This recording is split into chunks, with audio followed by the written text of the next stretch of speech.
Imagine you unalive someone and get away with it for 17 years. And the only thing causing you to confess was a text message you got from Walmart. This is the very odd case of Matthew Gibson. This story begins in 1997 when a woman's body was discovered in Rotary Park in Bullhead City, Arizona. At this time, they did not know who the woman was, and they had no idea how she was unalived. They actually were unable to identify the woman until finally a man called into a police department in a nearby town to report his wife missing, and police were able to connect the dots and identified her as a woman named Barbara Brown. Barbara was originally from Kingman, Arizona, which is where her husband reported her missing, so police were originally trying to figure out how she ended up in Bullhead City. Fortunately, police were not able to find any new leads or any new evidence, so this cold went case for 17 years. That was until 2014 when a man named Matthew Gibson drove all the way to Arizona to the police station and confessed to this crime.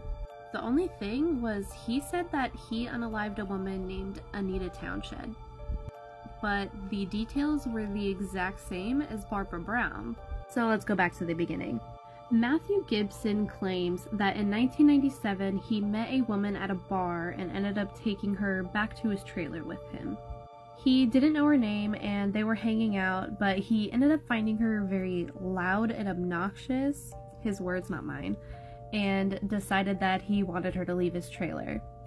The woman allegedly did not want to leave, which led to a heated argument between the two of them, and Matthew claims that he had no other choice other than to hit her with a mag light, and a mag light is just a large flashlight.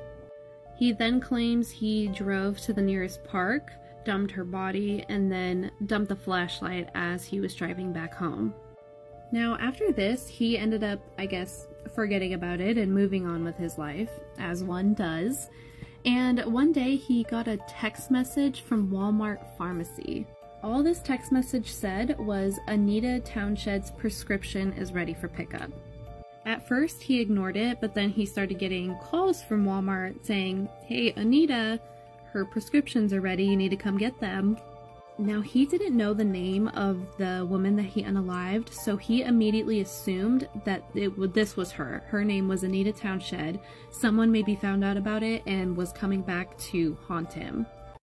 This is part 2 of the case of Barbara Brown, Anita Townshend, Matthew Gibson. Now, after all of this happened, Matthew began to become extremely paranoid. He thought someone found out about what he did and was torturing him and was not going to leave him alone.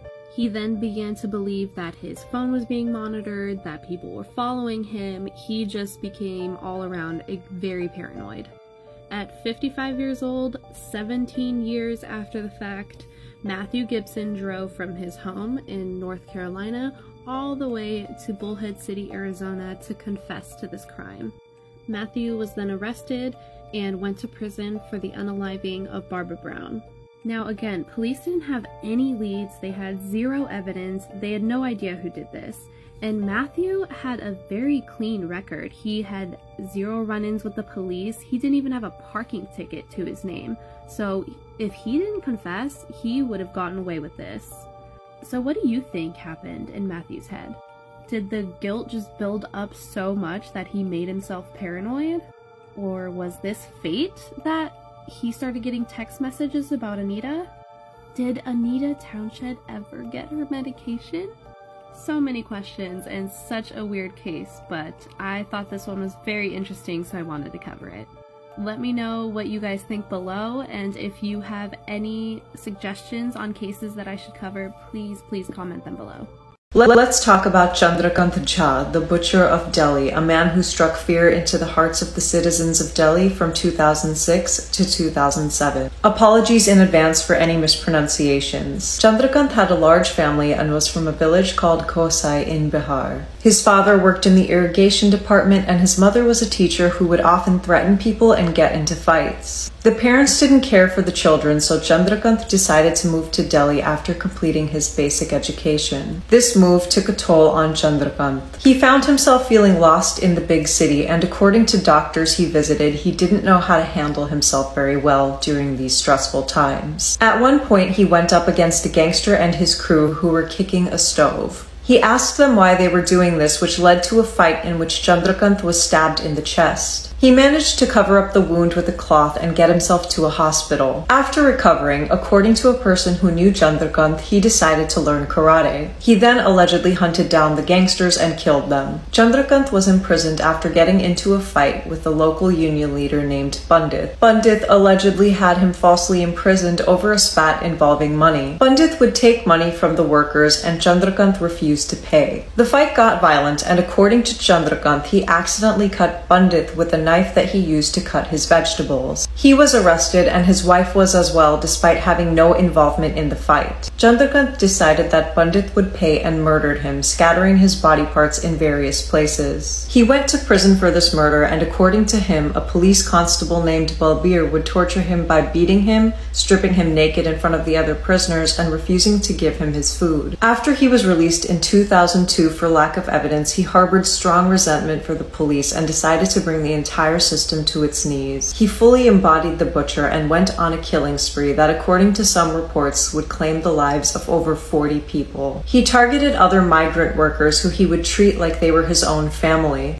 He would get to know them extremely well, take them to his home, and care for them. However, if he caught them lying or felt as though their values didn't line up with his, he would murder them. He would gag them or sew their lips shut, mutilate them, and decapitate them. Chandrakant decided it was time to bring down the police. On October 20th, 2006, at 6:30 a.m., the police received an anonymous call from him where he said that he had dumped a body at gate number 3 in Tihar jail. He challenged the police to find and capture him. The head constable came out and found a basket that was very tightly tied up. Upon opening it up, a dead body was found. The victim was between 28 and 30 years old, and the body was decapitated. It had been covered in newspapers, plastic, and cloth to ensure that no blood leaked. The constable found a letter that was full of insults toward the police. Part 2 of The Butcher of Delhi. Chandrakant stated he had been falsely imprisoned for crimes he didn't commit, but this time he committed a murder. He challenged the police to solve the murder and catch him if they could, taunting them by saying he didn't think that they would and that he'd be waiting for them. At 8:45 a.m., he called the police again, asking for the number of the station house officer. When asked why he committed these crimes, Chandrakant said it was because of Balbir's relentless torture during his stint in prison. He told the police that they would continue receiving his gifts. The police traced the calls and found one was made from Nangal Raya and the second was made from Tilak Nagar. The police headed to the phone booth in Tilak Nagar and interrogated the worker there, asking how many calls had been made from the booth. He said only one, made by a 28 to 30-year-old man. The police asked if he could identify the man if he saw a photo, and he said yes. The police then had an artist draft up an image. They also were able to investigate the writing in the letter, which claimed that there was a body left back in 2003 that the police didn't properly investigate. They found that the claims in the letter were true and a body was found in 2003, but the investigation turned up nothing at the time. It was at this point that the police realized that there was one serial killer behind this. The police looked into Constable Balbir and found that he was posted at Gate 3, which is why it became the dumping ground for the bodies. Convicted felons were held in that wing, so the police were able to make a list of 35 people who fit Chandrakant's description. However, they weren't able to find anything or connect the dots, so they dropped the investigation in favor of the investigations with identified bodies. On April 25th, 2007, another body was left at Gate 3. It was kept in the exact same place as the previous body, down to the millimeter. It was wrapped up so tightly that the police weren't even able to open it. A man stepped up to help them open it, who unbeknownst to the police was Chandrakant. This body was mutilated as well, but it wasn't just decapitated. Its arms, legs, and genitalia were cut off. This time there was no letter. A call was received that the missing body parts were found near Tis Hazir Court. With no way of identifying the victim or the killer, the police struggled to solve the case. They began coordinating with other police stations nearby since they had been directly challenged. As the investigation continued, another body was found on May 18, 2007. This time there was a letter around 2 to 3 pages long. Chandrakant included a detailed description of the bodies and also let the police know that if he didn't kill 7 to 8 people a year, he couldn't live peacefully. He also let the police know that they didn't investigate the second body properly because if they had, they would have noticed the name Amit written on his arm. He then said the police hadn't even bothered to publish Amit's name in the newspaper, letting on that he was following the media reports on the investigation. Part 3 of The Butcher of Delhi. He told the police that he wanted the public to know that he was dangerous and that they'd offer a reward for any information to, quote,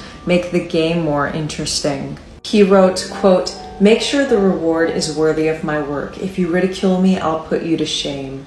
He also requested the letter be given to the media and signed off saying that the police could expect another gift. Both letters were signed with the initials CC, and the police were able to confirm that it was the same person who wrote them. After the body was found on May 18th, the police called for a crime unit to help out with the investigation. The media was questioning the police's ability to solve the murder, so they assembled their informants to help find a man who fit Chandrakant's description. An officer named Narendra Pehelwan was told that a man fitting Chandrakant's description would often visit a doctor in Azadpur Mandi. 3 officers went to meet the doctor, letting him know that they were investigating a murder. The doctor got a call and hung up, and Narendra slapped him, asking if the call was from the murderer, to which the doctor confirmed yes. The police then took the doctor to a nearby station where he divulged that the murderer's name was Chandrakant Jha and all 5 of his daughters were born at his clinic. The doctor said that Chandrakant and his brother-in-law knew each other and the two had gotten into an argument. The doctor said he found out about this later, but that he knew that Chandrakant had a criminal record and had committed murders. He rushed to Chandrakant's place where he found his brother-in-law with Chandrakant holding a knife to his throat. Chandrakant would have murdered him had the doctor not arrived. He told the police that Chandrakant planned on meeting him at 4 p.m., but now that he was at a police station, that meeting wouldn't take place. The police told the doctor to call Chandrakant back, and the two arranged to meet at 4 p.m. the next day. On May 19th, the police arrived in Azadpur exactly at 4 p.m., but Chandrakant never showed up. The cops went through the doctor's phone records and saw that he had received a call from Chandrakant and his wife. The doctor had only answered Chandrakant's call since Narendra had slapped him when his wife had called. The police weren't able to trace the calls precisely, so they filtered the numbers that the doctor received calls from and found one in which the doctor was on the phone for 2 to 3 minutes at a time. The number was from an address in Alipur. The cops headed there the next day with a strategy to interrogate the people who lived there without letting on that this had anything to do with a murder investigation.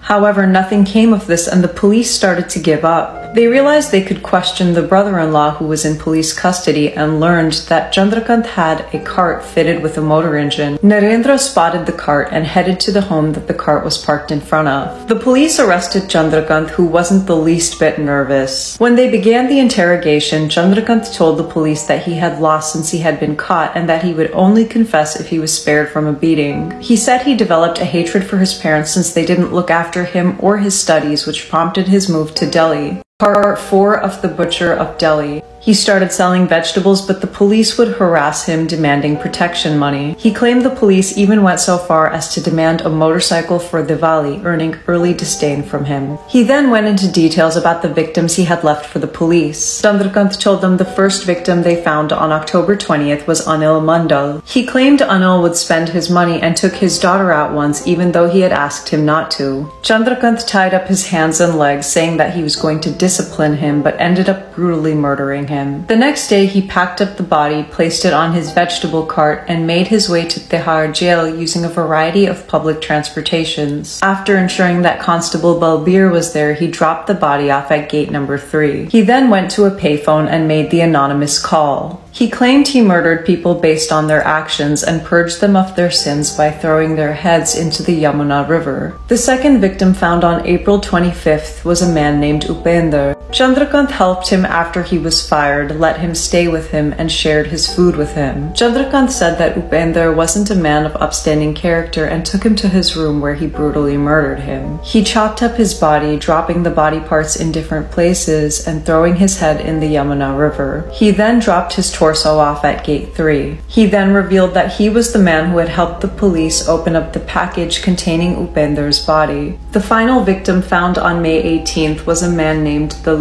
Dalip apparently started lying to Chandrakant, so Chandrakant murdered him. Chandrakant confirmed that he dropped the bodies off at Gate 3 for Constable Balbir due to the torture he faced at his hands. His goal was to reveal that the police was so terrible at their job that they couldn't even catch him in broad daylight. He also confessed to murdering two men named Shekhar and Umesh in 2003 and a man named Guddu in 2005. The police began the hunt for evidence to tie Chandrakant to the crimes. They began their search by looking for the victims' heads in the Yamuna River, hiring divers and boaters to canvass the area. The police searched for days but failed to find the evidence. They then saw two dogs swimming in the river that got out on the other side of the bank. They realized the dogs may have taken the heads out of the river and went in the direction that the dogs had gone. They found what they were looking for, and Chandrakant claimed that the skull they found belonged to Dalip, but that didn't make sense because Dalip was the most recently killed and the skull they found was dry.